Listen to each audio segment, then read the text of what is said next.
welcome to see-through glass.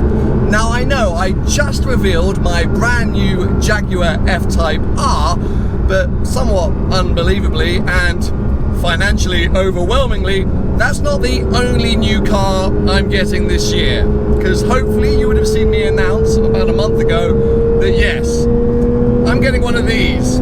A brand new 992 generation 911 GT3. I'm still pinching myself. It seems absolutely ridiculous. Now, originally, I thought my GT3 would be coming next year. With all the production delays that Porsche and many manufacturers have been suffering from, Porsche Guildford, the legend who got me my GT3 allocation, said realistically we're probably looking at the end of Q1 2023. And I was fine with that. I was like, sure, I got plenty of time to plan and to save some money. But then, out of nowhere, Russell from Porsche Guildford called me up and said, Sam, we've got good news. Your car is going to be built October this year. And I was like, I need to get some more brand deals. Jokes aside though, how exciting is that? My car should be ready for collection November this year. And that wasn't the only good news Russell had for me. He also said, should I want it, I can have a paint to sample colour on my car. I mean, I'm a happy boy right now. But the sort of one potential negative meant I had to lock in my spec for my car early July, about 10 days after the phone call from Russell, so pressure was on. And I actually think he thought the pressure would be around what colour I would choose. But actually, the sleepless nights for me came from trying to decide whether I would go for a PDK, automatic gearbox, or a manual gearbox. Now that might surprise some of you because traditionally I've always preferred manual gearboxes. I've got my manual Ferrari 360. Whenever I test drive things, I always prefer 3 pedals to 2. I just feel more engaged, more connected with the car. But I will admit that some cars, especially the more powerful cars, suit automatic gearboxes more.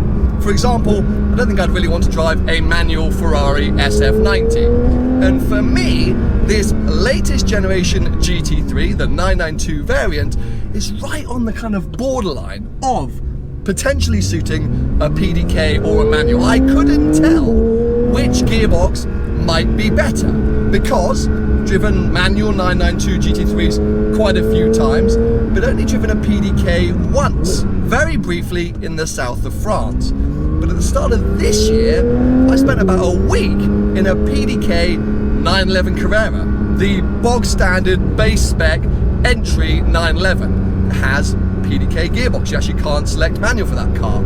And I really enjoyed the experience. And I was thinking, you know, I've got my manual 360, and do I want to do something a little bit different with the GT3 and potentially give it a gearbox that would make me or enable me to use the car all day, every day? Maybe you're lucky enough to be in the same position, or maybe you're watching this looking at used GT3s and you can't work out whether you should be getting a PDK or a manual, because I think it's not an obvious choice.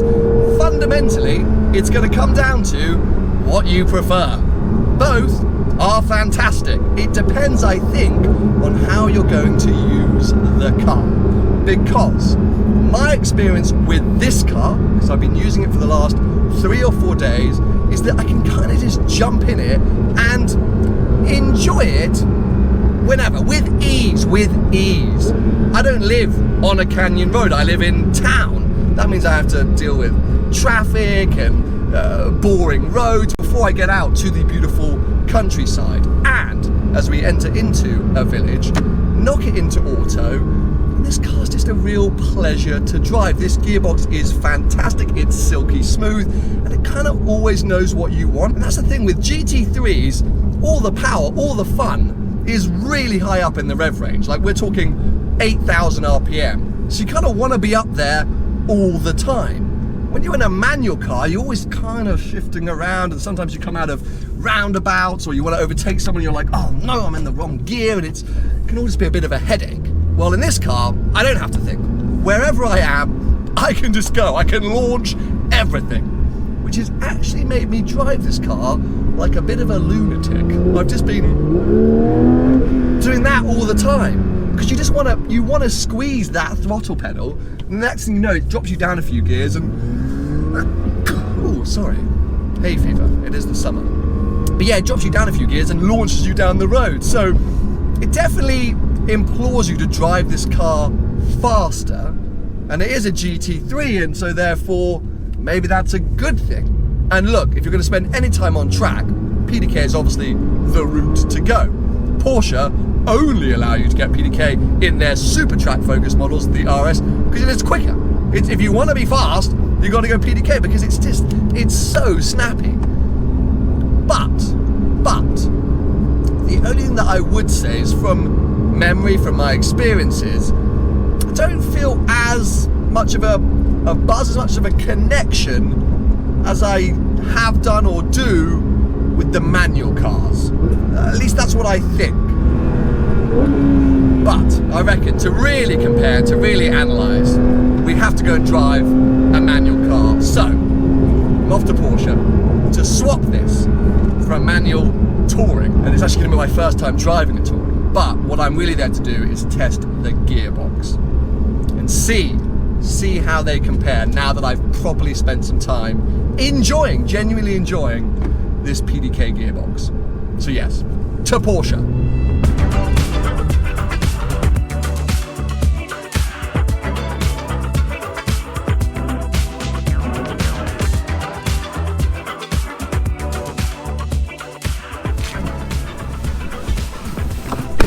I always like coming down here to Porsche UK or Porsche Reading, just so I can see what else is lurking around in the car park. That Frozenberry GT4 is spectacular, and it's a press car. I feel like I need to take it out at some point. But anyway, here we go. Manual GT3, also a touring.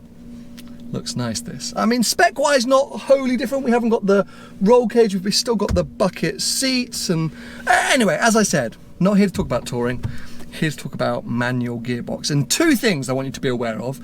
Firstly, when I came to collect that PDK GT3 a couple of days ago, the minute I got in it, when I went to start it up, my left foot immediately looked for the clutch, which suggests that I inherently think of 992 GT3s as manuals. So maybe I should be aware of that. And then secondly, I'm filming today in the middle of a heat wave. Those of you that live in the UK will know what I'm talking about. If you don't live in the UK, well, it's 9 AM and it's 33 degrees. Some of you will live in parts of the world where that's very normal. It's not normal here. It's a lot, and I'm sweating a lot. But anyway, I'm having a very good time. No complaints. Let's go and check out what this manual's all about.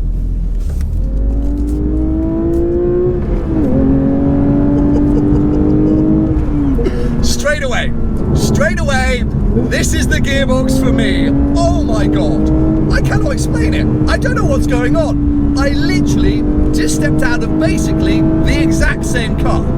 Okay, maybe we're gonna come back to that in a bit, but this is effectively exactly the same as the PDK car I just stepped out of, but by having the ability to change gear with my left foot and my left hand,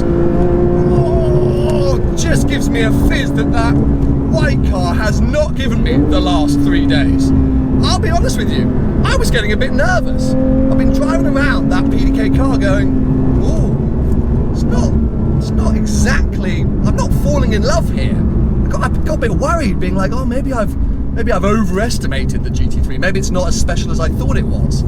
It's a great car, it's a fantastic car. And as I say, by having the PDK gearbox, it's great to live with in and around town and on a daily basis. But I was missing the 2 minutes into driving this thing, and I'm like, there it is, that's why I wanted to buy a GT3, because I think you all know I need cars to touch my soul in a perverted way. I need them to sort of just excite me, to give me that kind of giddy feeling. My 360 does it, the F-Type has always done it, and so many cars that I've fallen in love with over the years on this channel have done it. And the 992 GT3 did it the first time I drove it on this very road with a manual gearbox. And here we are once again. Oh, it makes no sense, and it's definitely, as I said earlier, it's a personal choice. what do you prefer? But clearly, I prefer the manual.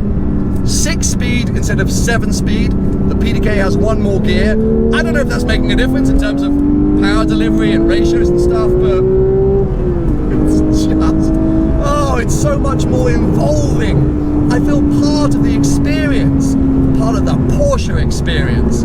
Okay, fine, it might be more work. The PDK might be easier in some situations like traffic, or if you're waking up early and you're doing your commute.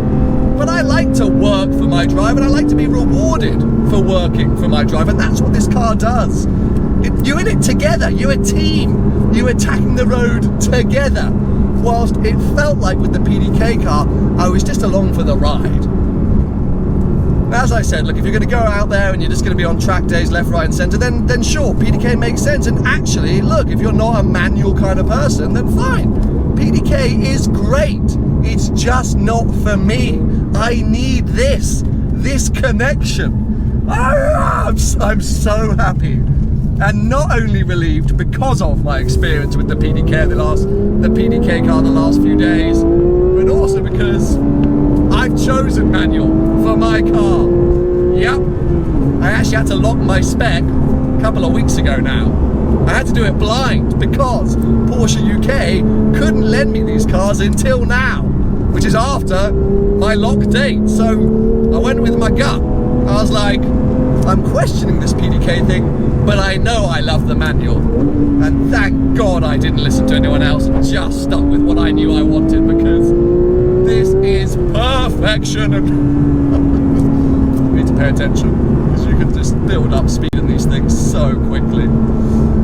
So yeah, I just got distracted. I got distracted with Tony, the co-host of my podcast, whispering in my ear, PDK's better. Got distracted by that lovely 911 Carrera at the start of the year. But a GT product Porsche, I think, needs the manual.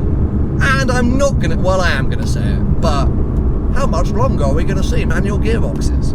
I'm not gonna start any kind of speculation that that's gonna be the last manual GT3. I don't think it will be, but what I'm saying is fewer and fewer cars now offer this with a sensible amount of power. I don't want an 812 Superfast. I don't want a Huracan STO with a manual gearbox. But at circa 500 horsepower, it's still so nice when it's this good. Oh. So yeah, I'm happy. I am, however, a little disappointed still. I'm not going to be getting a touring. I mean, looks aside, because I actually think the wing car, the 992 wing car, looks a bit better. This is a bit too aggressive for a touring for me, this generation. But no matter what Porsche say, this car is 100% a tiny bit softer than the wing car. If you ask Porsche, they're like, no, it's the same car. That's an awful German accent, but they will tell you in all their press materials, and even if you ask them in person, it's exactly the same. But I heard Johnny Lieberman over on Spike's Car Radio say that because the deployable wing, the active wing on the touring is a bit heavier than the fixed wing, they slightly changed the rear dampers to sort of, to account for that. If that's the only change, it's quite a significant one. There's got to be some other wizardry going on, because, yeah, I literally just stepped out of a wing car into a touring, and I can tell you this thing is softer on the road. Not by much, but just by enough to make it a slightly nicer road car. That annoys me a bit, because the way that I'm going to use my GT3 is on the road. I won't be doing a lot of track days, I don't think. I'll be out seeking the greatest roads in Europe and maybe even further afield. I kind of feel like I would prefer this setup. Maybe it's achievable, maybe you can go to an independent workshop and figure out what's going on, but yeah, Porsche, stop lying. Tell me what you've done to this car, because it's noticeable. It's noticeable, but I'm not that disappointed. I mean, I'm not disappointed at all. What am I talking about? I'm just saying it would be nice to have a slightly softer ride, but who cares when I know I've made the right choice on the gearbox. I don't know what advice to give beyond what I said at the beginning. It's just completely up to you. Whatever you think you might prefer, however you might use this car, just follow your heart, follow your gut. You're not going to go wrong. Neither is bad, but clearly for me, manual is the one to have. I hope you've enjoyed this video. I hope you're excited. I'm not going to reveal anything else about my spec. You're going to have to wait until, I guess, November to find out the rest if you're interested. For now, it's just a bit of a, it's a countdown till my car turns up with a manual gear lever. Ugh! Give it a thumbs up if you've enjoyed it. Stay subscribed for plenty more videos to come.